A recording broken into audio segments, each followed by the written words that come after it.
ಆಸ್ತಿಗಾಗಿ ಸಾಕು ಮಗನನ್ನ ಕಿಡ್ನಾಪ್ ಮಾಡಿರುವಂತಹ ಆರೋಪ ಬೆಂಗಳೂರಿನ ಅತ್ತಿಬೆಲೆಯಲ್ಲಿ ಕೇಳಿಬಂದಿದೆ. ಮಗನನ್ನ ಕಿಡ್ನಾಪ್ ಮಾಡಿ ತಾಯಿಯೇ ಬಚ್ಚಿಟ್ಟಿದ್ರು ಎನ್ನುವಂತಹ ಆರೋಪವನ್ನು ಮಾಡಿದ್ದಾರೆ. ಆಸ್ತಿಗಾಗಿ ಸಾಕು ಮಗನ ಕಿಡ್ನಾಪ್ ಆರೋಪ ಕೇಳಿಬಂದಿದೆ. ಮಗನನ್ನ ಕಿಡ್ನಾಪ್ ಮಾಡಿ ಬಚ್ಚಿಟ್ಟಿದ್ರ ಹಾಗಾದ್ರೆ ತಾಯಿ ಮತ್ತು ತಂಗಿಯ ವಿರುದ್ಧ ಮಗನ ಕಿಡ್ನಾಪ್ ಆರೋಪ ಮಾಡಿದ್ದಾರೆ. ಕೊನೆಗೂ ಅತ್ತಿಬೆಲೆ ಠಾಣೆಯಲ್ಲಿ ಎಫ್ಐಆರ್ ಕೂಡ ದಾಖಲಾಗಿದೆ. 4 ತಿಂಗಳ ಹಿಂದೆಯೇ ಮುನಿರಾಜು ಎಂಬಾತ ನಾಪತ್ತೆಯಾಗಿದ್ದಾನೆ.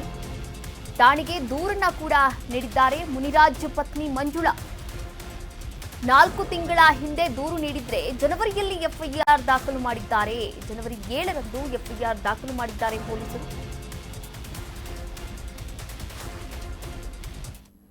ಆಸ್ತಿಗಾಗಿ ಸಾಕು ಮಗನನ್ನೇ ಕಿಡ್ನಾಪ್ ಮಾಡಿರುವಂತಹ ಆರೋಪ ಕೇಳಿಬಂದಿರುವಂತಹ ಘಟನೆ ಎಲ್ಲರ ಆತಂಕವನ್ನ ಮೂಡಿಸಿರುವಂಥದ್ದು. ಎಲ್ಲರಿಗೂ ಕೂಡ ಇನ್ನು ತಾಯಿ ಮತ್ತು ತಂಗಿ ಸೇರಿ ಅಪಹರಿಸಿ ಬಚ್ಚಿಟ್ಟಿದ್ದಾರೆ ಅಂತ ಗಂಭೀರ ಆರೋಪವನ್ನ ಮಾಡಿದ್ದಾರೆ. ಈ ಸಂಬಂಧ ಬೆಂಗಳೂರಿನ ಅತ್ತಿಬೆಲೆಯ ಪೊಲೀಸ್ ಠಾಣೆಯಲ್ಲಿ ಎಫ್ಐಆರ್ ಕೂಡ ದಾಖಲಾಗಿದೆ. ಮುನಿರಾಜು ಎಂಬಾತ ಕಳೆದ 4 ತಿಂಗಳಿಂದ ಕೂಡ ನಾಪತ್ತೆಯಾಗಿದ್ದಾರೆ. ಈ ಬಗ್ಗೆ ಮುನಿರಾಜು ಪತ್ನಿ ಮಂಜುಳಾ ಸ್ಥಳೀಯ ಠಾಣೆಗೆ ದೂರನ್ನ ಕೂಡ ನೀಡಿದ್ರು. 4 ತಿಂಗಳ ಹಿಂದೆಯೇ ದೂರನ್ನ ನೀಡಿದ್ರೂ ಕೂಡ ಕಳೆದ ಜನವರಿ 7ನೇ ತಾರೀಕು ಒಂದು ಎಫ್ಐಆರ್ ಅನ್ನ ದಾಖಲು ಮಾಡಿದ್ದಾರೆ ಎನ್ನಲಾಗ್ತಾ ಇದೆ. ಪತಿ ಮುನಿರಾಜು ಪತ್ನಿ ಮಂಜುಳಾ ಇಬ್ಬರು ಟೈಲರ್ಗಳಾಗಿದ್ರು. ಟೈಲರ್ ಕೆಲಸ ಮಾಡಿಕೊಂಡು ಜೀವನವನ್ನ ಸಾಗಿಸ್ತಾ ಇದ್ದಂತಹ ದಂಪತಿ 4 ತಿಂಗಳ ಹಿಂದೆಯೇ ಪತಿ ಮುನಿರಾಜು ನಾಪತ್ತೆಯಾಗಿದ್ದಾರೆ. ಹುಡುಕಾಡಿದ್ರೂ ಕೂಡ ಪತಿ ಸಿಕ್ತಿಲ್ಲ ಅಂತ ಪತ್ನಿ ಕಣ್ಣೀರು ಹಾಕಿದ್ದಾರೆ. ಮತ್ತೊಂದೆಡೆ ನಾದಿನಿ ಮತ್ತು ಅತ್ತೆಯ ಮೇಲೆ ಅನುಮಾನ ಕೂಡ ವ್ಯಕ್ತವಾಗ್ತಾ ಇರುವಂತದ್ದು. ಹಲವು ವರ್ಷಗಳ ಹಿಂದೆಯೂ ಕೂಡ ಮುನಿರಾಜು ನಾಪತ್ತೆಯಾಗಿದ್ರು. 2 ತಿಂಗಳು ಬಿಟ್ಟು ವಾಪಸ್ ಬಂದಿದ್ರಂತೆ ಮುನಿರಾಜು. ಮನೆಗೆ ಬಂದು ಪತ್ನಿ ಬಳಿ ಕಿಡ್ನಾಪ್ ಬಗ್ಗೆ ಹೇಳಿದ್ರಂತೆ ಮುನಿರಾಜು. ಈಗಲೂ ಕೂಡ ಅದೇ ರೀತಿ ಆಗಿರಬಹುದು ಅಂತ ಶಂಕೆಯನ್ನ ವ್ಯಕ್ತಪಡಿಸ್ತಾ ಇದ್ದಾರೆ. ಮುನಿರಾಜು ಹಾಗೂ ಮಂಜುಳಾ ಇಬ್ರು ಕೂಡ ಟೈಲರ್ ಕೆಲಸ ಮಾಡಿಕೊಂಡು ಜೀವನವನ್ನ ಸಾಗಿಸ್ತಾ ಇರ್ತಾರೆ ಬೆಂಗಳೂರಿನ ಅತ್ತಿಬೆಲೆಯಲ್ಲಿ. ಇನ್ನ ಪತಿ ಕಾಣೆಯಾಗಿರೋದ್ರಿಂದ ಮಂಜುಳಾ ತುಂಬಾ ಆತಂಕದಲ್ಲಿದ್ದಾರೆ. ಆತಂಕದಲ್ಲೇ ದಿನವನ್ನ ಕಳೀತಾ ಇದ್ದಾರೆ. ಎಷ್ಟೇ ಹುಡುಕಾಟವನ್ನ ನಡೆಸಿದ್ರೂ ಕೂಡ ಪತಿ ಮಾತ್ರ ಈವರೆಗೂ ಪತಿಯಾಗಿಲ್ಲ ಅಂತ ಕಣ್ಣೀರು ಕೂಡ ಹಾಕ್ತಾ ಇರುವಂಥದ್ದು ಮಂಜುಳಾ. ಹಲವು ವರ್ಷಗಳ ಹಿಂದೆ ಕೂಡ ಇದೇ ರೀತಿ ಮುನಿರಾಜು ನಾಪತ್ತೆಯಾಗಿರ್ತಾರೆ. ಸುಮಾರು 1-2 ತಿಂಗಳು ಆದಮೇಲೆ ಮತ್ತೆ ಮನೆಗೆ ಮರಳಿರ್ತಾರೆ. ಬಂದ ಮೇಲೆ ಹಿಂಗೆ ನಾಪತ್ತೆ ಆಗಿರೋದಕ್ಕೆ ಏನು ಕಾರಣ ಅಂತ ಕೇಳಿದಾಗ ಯಾರೋ ಕಿಡ್ನಾಪ್ ಮಾಡಿದ್ರು ಅಂತ ಕೂಡ ಹೇಳಿದ್ರಂತೆ. ಕಿಡ್ನಾಪ್ ಮಾಡಿ ತಮಿಳುನಾಡಿನಲ್ಲಿ ಬಚ್ಚಿಟ್ಟಿದ್ರು ಅಂತ ಪತ್ನಿ ಮಂಜುಳಾಗೆ ಮುನಿರಾಜು ಅವರು ಕೂಡ ತಿಳಿಸಿರ್ತಾರೆ. ಈಗ ಮತ್ತೆ ಮುನಿರಾಜು ಕಾಣಿಸ್ತಾ ಇಲ್ಲ. ಕಾಣೆ ಆಗಿರೋದರ ಹಿಂದೆ ನಾದಿನಿ ಮತ್ತು ಅತ್ತೆಯ ಮೇಲೆಗೆ ಮಂಜುಳಾ ಅನುಮಾನವನ್ನ ಕೂಡ ವ್ಯಕ್ತಪಡಿಸ್ತಾ ಇರುವಂತದ್ದು. ಈ ಕುರಿತಂತೆ ಮತ್ತಷ್ಟು ಅಪ್ಡೇಟ್ಸ್ ಕೂಡ ಬರ್ತಾ ಇದೆ, ನೋಡ್ತಾ ಹೋಗೋಣ.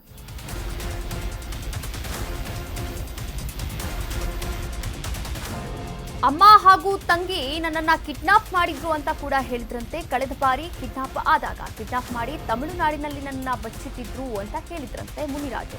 ಹೀಗಾಗಿ ಅತ್ತೆ ಮತ್ತು ನಾದಿನಿ ಮೇಲೆ ಮಂಜುಳಾಗೆ ಡೌಟ್ ಕೂಡ ಬಂದಿದೆ.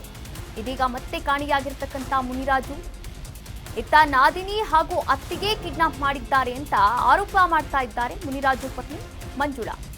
ಗಂಡನ ಹೆಸರಿಗೆ ನನ್ನ ತಂದೆ ಒಂದು ಮನೆಯನ್ನ ಕೂಡ ಬರೆದುಕೊಟ್ಟಿದ್ದಾರೆ.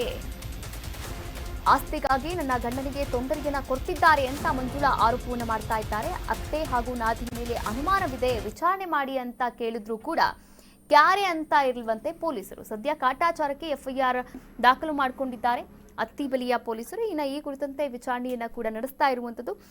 ಈ ಕುರಿತಂತೆ ಇನ್ನಷ್ಟು ಮಾಹಿತಿಯನ್ನ ನೀಡ್ತಾ ಹೋಗ್ತಾರೆ ನಮ್ಮ ಪ್ರತಿನಿಧಿ ಸಂಜಯ್ ಗೌಡ ದೂರವಾಣಿ ಸಂಪರ್ಕದಿಂದ ಜಾಯಿನ್ ಆಗ್ತಾ ಇದ್ದಾರೆ.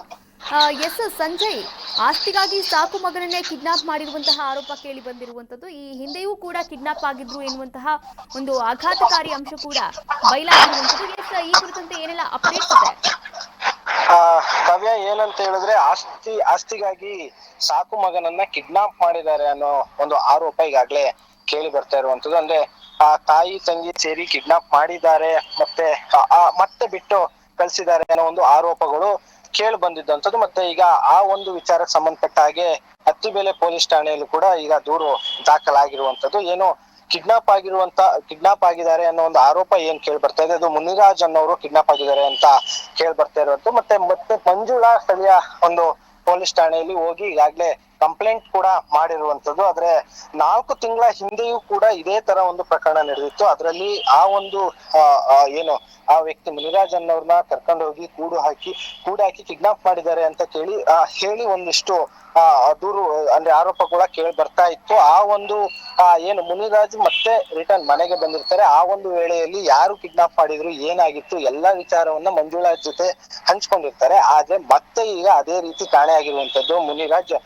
ಆ ಒಂದು ನಿಟ್ಟಿನಲ್ಲಿ ಈಗ ಏನು ಹೋದ್ ಬಾರಿ ಯಾರು ಅವ್ರನ್ನ ಕರ್ಕೊಂಡು ಹೋಗಿದ್ರು ಅದೇ ವ್ಯಕ್ತಿ ಈ ಬಾರಿಯೂ ಕೂಡ ಕರ್ಕೊಂಡು ಹೋಗಿರ್ಬೋದು. ಮತ್ತೆ ಆಸ್ತಿ ವಿಚಾರಕ್ಕೆ ನನ್ನ ಗಂಡನನ್ನ ಕಿಡ್ನಾಪ್ ಮಾಡಿರ್ಬೋದು ಅಂತ ಹೇಳಿ ಆರೋಪವನ್ನ ಮಾಡಿ ಈಗಾಗ್ಲೇ ಪೊಲೀಸ್ ಠಾಣೆಯಲ್ಲಿ ದೂರನ್ನ ಕೊಟ್ಟು ಮತ್ತೆ ಹಲವು ವರ್ಷಗಳ ಹಿಂದೆ ಕೂಡ ಇದೇ ರೀತಿ ನಾಪತ್ತೆ ಆಗ್ತಾ ಇದೆ. ಅಂದ್ರೆ ಅವಾಗವಾಗ ಅಂದ್ರೆ ನಾಪತ್ತೆ ಆಗುವಂತ ಕೆಲ್ಸಗಳು ಆಗ್ತಾ ಇತ್ತು. ಈಗ ಪೊಲೀಸರು ಕೂಡ ತನಿಖೆಯನ್ನ ಮಾಡ್ತಾ ಇರುವಂತದ್ದು. ಅಂದ್ರೆ ಯಾವ ಕಾರಣಕ್ಕೆ ಇವರಾಗೆ ಹೋಗ್ತಾ ಇದ್ರ, ಇಲ್ಲ ಕಿಡ್ನಾಪ್ ಮಾಡಿದ್ರ, ಇದೆಲ್ಲವನ್ನು ಕೂಡ ದೂರಿನ ನಂತರ ಈಗ ತನಿಖೆಯನ್ನ ಮಾಡ್ತಾ ಇರುವಂತದ್ದು. ಕಾವ್ಯ, ಥ್ಯಾಂಕ್ ಯು ಸಂಜಯ್, ತಮ್ಮೆಲ್ಲ ಡೀಟೇಲ್ಸ್ಗಾಗಿ ಧನ್ಯವಾದಗಳು.